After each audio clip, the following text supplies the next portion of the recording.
अनार की वेराइटीज बड़ी इंपॉर्टेंट है। वेराइटीज का हमें विशेष ध्यान रखना है। अनार की पहली वेराइटी आई है गणेश। तो देखिए गणेश महाराष्ट्र की प्रसिद्ध किस्म है, यानी कि महाराष्ट्र के फार्मर इस वेराइटी को ज्यादा महत्व देते हैं। ज्यादा महत्व का मतलब इसकी पूजा तो नहीं करते हैं, महत्व का मतलब क्या है, इसको ज्यादा उगाते हैं। ओके, ज्यादा इसका कल्टीवेशन लेते हैं। और ये इसको कौन सी किस्म से तैयार किया गया है, अलांदी किस्म से। देखिए गणेश जो किस्म है, महाराष्ट्र में एक जगह का नाम है गणेश खिंड, वहां से इस वेराइटी को रिलीज की गई। हाँ,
नेक्स्ट देखिए, तो देखिए अपने गणेश वेराइटी चल रही है महाराष्ट्र में, एक जगह का नाम है गणेश खिंड। कौन सी जगह है, गणेश खिंड से इस वेराइटी को रिलीज किया गया है। ओके, और कौन सी वेराइटी से इसको तैयार किया गया है, अलांदी वेराइटी से इसको तैयार किया गया है। ओके,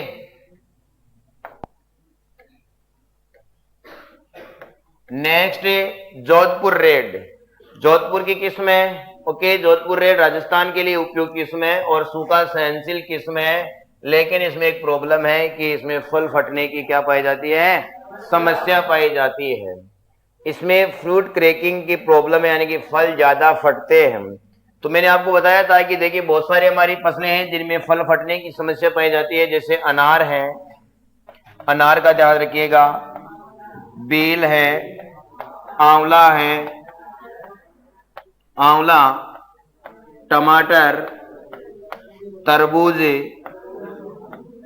और खरबूज, और भी फल वृक्ष हो सकते हैं आदि, इन सभी में फल फटने की समस्या पाई जाती है।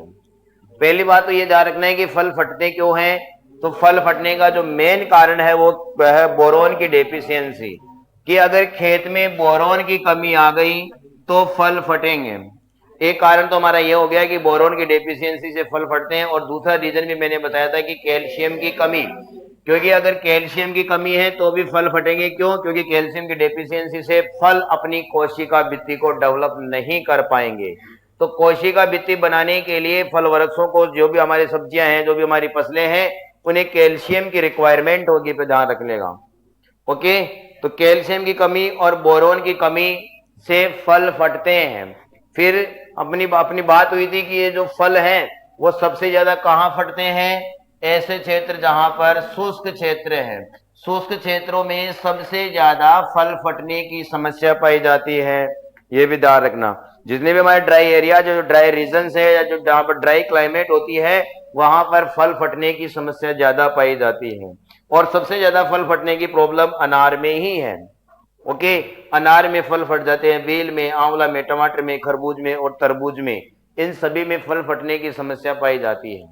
ओके, रीजन आपको पता चल गया, एरिया का आपको पता चल गया कि कौन से एरियाज में फल फटने की समस्या पाई जाती है, ड्राई एरिया यानी कि शुष्क एरियाज में। ओके, इसके बाद में फल फटने के और भी कारण है। अगर फार्मर अनियमित अंतराल पर अगर सिंचाई करता है, यानी कि इरेगुलर इंटरवल पर, सिंचाई का कोई शेड्यूल नहीं है, कोई टाइम फिक्स नहीं है, अनियमित अंतराल पर अगर सिंचाई करता है तो भी इनके फल फटने की समस्या उत्पन्न होगी। इसके बाद में फल फटने का और रीजन है कि अधिक तापमान, अगर बगीचों में तापमान बढ़ गया है या वातावरण का टेम्परेचर इंक्रीज हो रहा है रेगुलर, तो फल फटने की समस्या पाई जाती है। इतने सारे के कारण है, आप ध्यान रखना। ओके, आगे अपन चलते हैं। नेक्स्ट वेराइटी है जालोर सीडलेस। क्या नाम है? जालोर सीडलेस है, और जालोर सीडलेस ही वेराइटी का दूसरा नाम है जालोर वेदाना। इसको हम और किस नाम, क्या इसको और हम किस नाम से जान सकते हैं? जालोर वेदाना। तो ये आपके काजरी जोधपुर से विकसित है। काजरी का इंस्टीट्यूट है जोधपुर में, जो शुष्क फलों पर अनुसंधान कर रहा है। तो काजरी जोधपुर से विकसित है। ये क्वेश्चन पिछली बार आपके सुपरवाइजर में पूछा गया था, लेकिन सुपरवाइजर में इसको मैंने आपको बताया था तरीका कि हिंदी में लिख करके पूछ लिया गया था कि CAZRI संस्थान कहाँ स्थित है, इसलिए कंफ्यूजन नहीं होना है हमें, और इसको आप इंग्लिश में कन्वर्ट कर लेना। तो काजरी का पूरा नाम क्या है? Central arid zone research institute.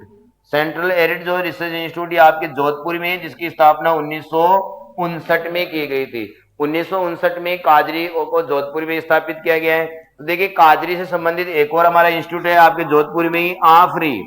आफरी भी आपके जोधपुर में ही है, जो 1952 में स्थापित किया गया था जोधपुर में। एरिड फॉरेस्ट रिसर्च इंस्टीट्यूट, यानी कि शुष्क वन अनुसंधान संस्थान।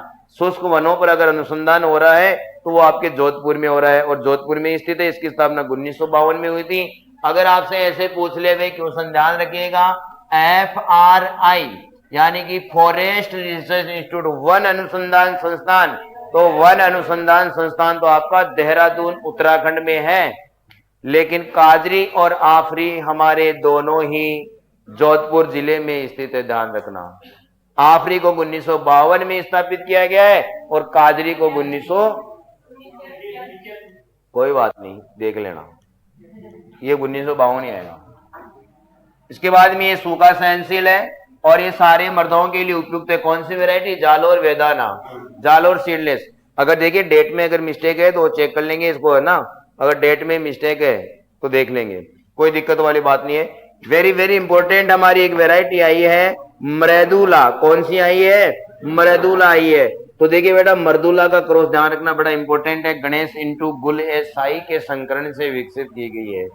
गणेश इंटू गुल ए साही, इन दोनों वेराइटियों के संकरण से अनार की कौन सी किस्म डेवलप की गई है? मृदुला डेवलप की गई है। तो हमने ऐसे ही एक किस्म का नाम पढ़ा था, अर्का मृदुला। किसकी आएगी? अर्का मृदुला। ये अमरूद की किस्म है, जो हमने पहले हम पढ़ चुके हैं। ऐसी वैरायटी का जरूर ध्यान रखें, जो एक दूसरे से मिलती जुलती होगी, वो एग्जाम में जरूर आएगी। तो देखिए, गणेश इंटू गुल ए साई, इन दोनों ही वेराइटियों के संकरण से इसको डेवलप किया है, और इसके फल गहरे रंग के होते हैं, यानी कि गहरा लाल रंग होता है ना, डार्क रेड कलर की वेराइटी है, शानदार वेराइटी है। नेक्स्ट, आगे फिर एक इंपॉर्टेंट वेराइटी आई है रूबी। रूबी का ध्यान रखिएगा, Ruby IIHR, Indian institute of horticulture research, भारतीय बागवानी अनुसंधान संस्थान, हैसरगट्टा बेंगलोर से विकसित है। ये कहां से है? हैसरगट्टा से विकसित है। हैसरगट्टा बेंगलोर से विकसित है। ओके, हैसरगट्टा बेंगलोर जो कहां पर पड़ता है? कर्नाटक में पड़ता है, कर्नाटक में। ओके, हैसरगट्टा बेंगलोर कर्नाटक से इस वेराइटी को रिलीज किया गया है। इसके बाद में सुपरवाइजर में पिछली बार ये क्वेश्चन आया, बड़ी इंपॉर्टेंट वेराइटी है, एग्जाम्स में पुटअप होता है इसका क्वेश्चन, सिंदूरी। और सिंदूरी का दूसरा नाम जो बताया गया है वो बगवा बताया गया है। सिंदूरी का दूसरा क्या नाम है? बगवा है। और मैंने कल आपको इसको स्टार करके भी समझाया था कि इसको ट्रिपल स्टार जरूर कीजिएगा। ये वेराइटी बड़ी इंपॉर्टेंट है। कुछ याद आया क्या स्टार्स का? इसको बड़े एडिशनल तरीके से हमने ऐड किया था कल, है ना।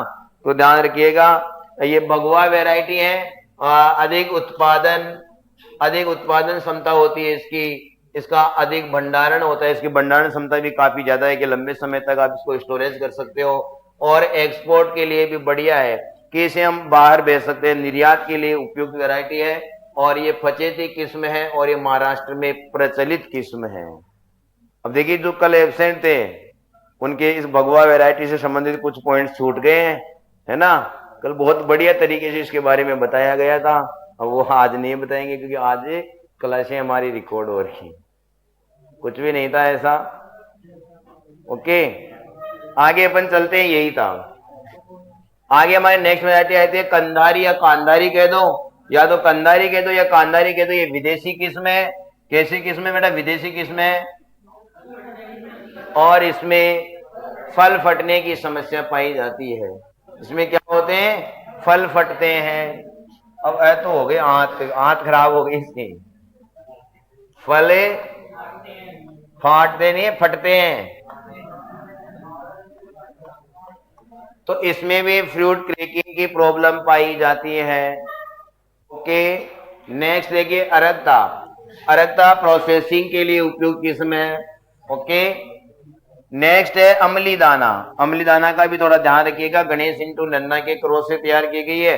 तो देखो, नन्ना तो अनार की किस्म है, लेकिन पूसा नन्ना पपीता की है। जो बोनी किस्म है, सघन बागवानी के लिए उपयुक्त है। 1.25 इंटू 1.25 इंटू है ना, 1.25 इंटू 1.25 मीटर की दूरी पर लगाते हैं। 6400 पौधे प्रति हेक्टेयर गृह वाटिका के लिए, सघन बागवानी के लिए किस्म है। ओके, नेक्स्ट है देखिए, इसको भी कहां से डेवलप किया गया है बेटा? भारतीय बागवानी अनुसंधान संस्थान जो है सरगट्टा, बेंगलोर से इसको डेवलप किया गया है।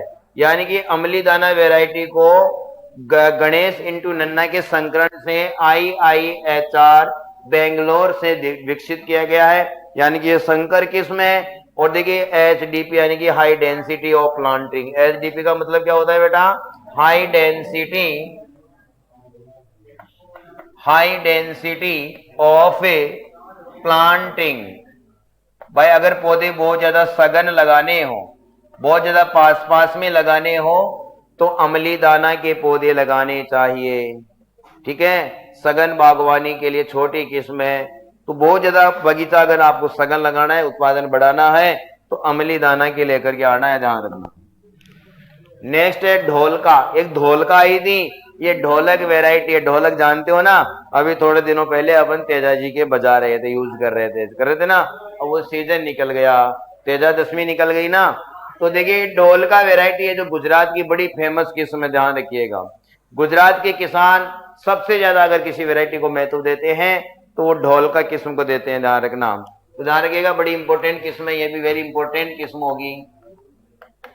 इसके बाद में पेपर सेल। ये पेपर सेल, इसके बीज कैसे होते हैं? सॉफ्ट होते हैं। ओके, इसके सीड कैसे होते हैं? मुलायम होते हैं, चिकने होते हैं। ओके, मुलायम बीज वाली किस्म में ध्यान रखिएगा। नेक्स्ट है वंडरफुल। देखो नाम से प्रतीत है कि ये वंडरफुल है, खूबसूरत वेराइटी होगी, क्योंकि ये USA से विकसित है और इसके फलों का आकार ही बड़ा आकार का होता है। यानी कि 500 से 750 ग्राम आकार के इसके फल होते हैं। यानी कि अगर आपको 1 किलोग्राम अनार लेने के लिए जाना है, तो 2 ही आम अनार लेकर के आओगे। घर वाले कहेंगे कि ये क्या लेके आया है, कि मैं ये वंडरफुल लेके आया हूँ। वंडरफुल जी USA से डेवलप। तो आपको जहां पर भी मार्केट में बड़े आकार के अनार दिखाई देवे, तो वो समझ जाना कि ये वंडरफुल के। लेकिन वजन ज्यादा होना चाहिए, बड़े वजन वाली। 500 से 750 ग्राम के लगभग इनका फलों का वजन होता है। हो सकता है 1 किलोग्राम में एक ही आए। ओके, तो देखिए इसके बाद में मस्कट है, वंडर है, फूले अरक्ता है, ज्योति है, P26 है, सुपर अरक्ता है, और G137 गणेश किस्म से विकसित है।